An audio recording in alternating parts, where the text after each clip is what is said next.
Après l'anéantissement de notre coven, dont je suis sortie comme étant la seule survivante, je me suis retrouvée comme une orpheline dans ce monde de charognards.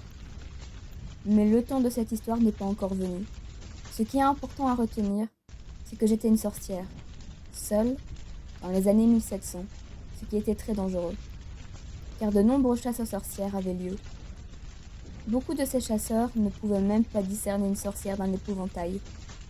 Cependant, certains étaient dotés d'un sixième sens. Ceux-là étaient sans doute affiliés à une divinité, tout comme l'étaient Médée, la magicienne barbare, ou encore Médusa, la prêtresse maudite. Alors que j'étais épuisée, aussi bien physiquement que mentalement, par mes nombreuses années de cavale, je suis tombée sur un rassemblement de sorciers et de sorcières.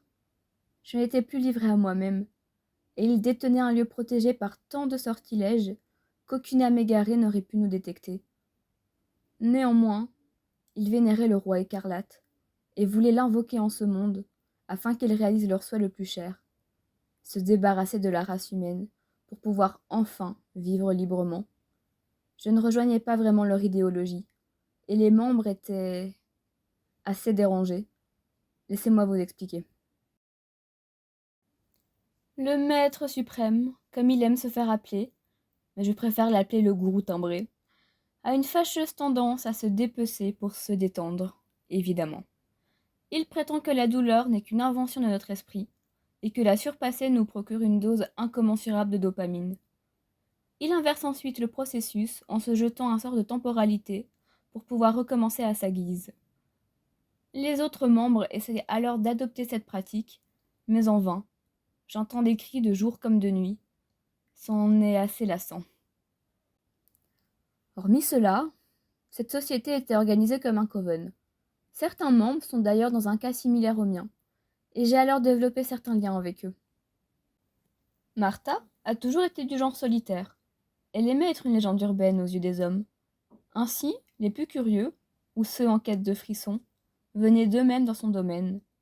Et là, c'en était fini d'eux. D'ailleurs, elle m'a passé de nombreuses recettes.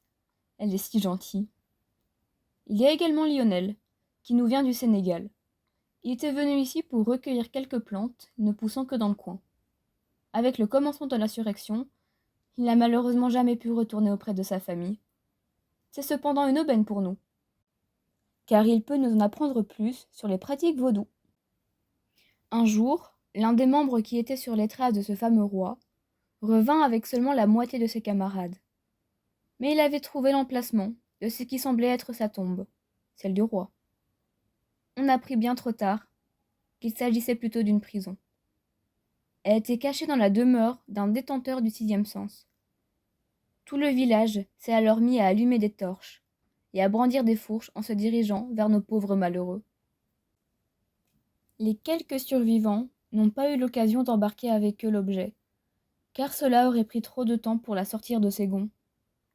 En effet, il s'agit d'une porte en bois, ayant la capacité de téléporter toute personne franchissant son seuil dans un univers alternatif où se trouve le roi.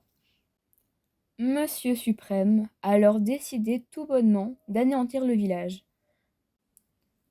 Ça nous a pris des jours de préparation, afin de concocter nos potions et de préparer quelques puissants sortilèges. Le plan s'est déroulé sans accroc. Un incendie a pris et s'est dispersé à travers tout le village. Malgré les tentatives répétées des villageois pour l'éteindre, rien ne fonctionnait. Il y avait plusieurs foyers, ce qui accéléra le processus. Les habitants étaient encerclés par les flammes et ne pouvaient espérer s'enfuir. Cependant, certains réussirent, mais pas pour longtemps, car nous étions là, cachés à l'orée du bois, afin de nous assurer qu'il n'y aurait aucun survivant, hormis quelques enfants. Une fois les nuisibles éliminés, il ne nous restait plus qu'à récupérer notre dû. Le village était enfin calme. Les hurlements avaient cessé, et la valse enflammée avait cédé sa place à un rideau de fumée dispersé ici et là. Les corps calcinés avaient des visages figés dans une expression de douleur et de peur. Certains étaient l'un contre l'autre, comme s'ils voulaient s'échanger une ultime marque d'affection avant leur trépas. Nous sommes finalement arrivés à la demeure du détenteur du sixième sens. Un amoncellement de cadavres était placé devant la porte d'entrée, qui était close. Son cadavre était reconnaissable, car il était le seul à ne pas avoir été calciné. Il était assis devant la porte, la porte, ses yeux fermés et les mains en croix sur son torse. Mais il était bien mort. Quand l'un des membres s'approcha pour vérifier son pouls, le corps se désintégra et des particules dorées se dirigèrent vers les cieux. Ensuite, toute la demeure partit alors en fumée. Nous n'avons rencontré aucune difficulté à récupérer la porte, car elle était la seule partie du bâtiment à être restée intacte. Il ne nous resta plus qu'à la transporter dans nos quartiers. Nous étions tous impatients à l'idée de découvrir une nouvelle réalité, une nouvelle dimension. Cependant, la porte semblait fonctionner 1 fois sur 7, et nous ne savions pas ce qui advenait de ceux qui ne revenaient pas. Il nous a alors fallu la recharger en énergie noire. Il fallait tout un cérémonial élaboré sur mesure. Nous devions attendre un soir de pleine lune et préparer une messe noire. Ensuite, nous pourrions enfin pénétrer les lieux. La messe était l'une des plus grandioses auxquelles j'ai pu assister. Il y avait tant d'encens que l'on ne pouvait voir à plus d'1 mètre devant nous. Seules les nombreuses bougies délimitant les extrémités de la salle me permettaient de me repérer. La plupart des participants étaient nus, tout comme le gourou qui interprétait le rôle du prêtre. Nous répétions tous nos prières à l'unisson, et il y avait comme une sensation de communauté.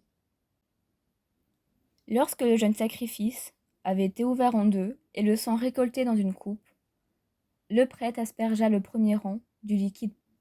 Les membres étaient entrés dans un état de transe, car c'était là le clou du spectacle. La cérémonie dura plus de 33 heures, durant lesquelles j'ai commetté la moitié du temps.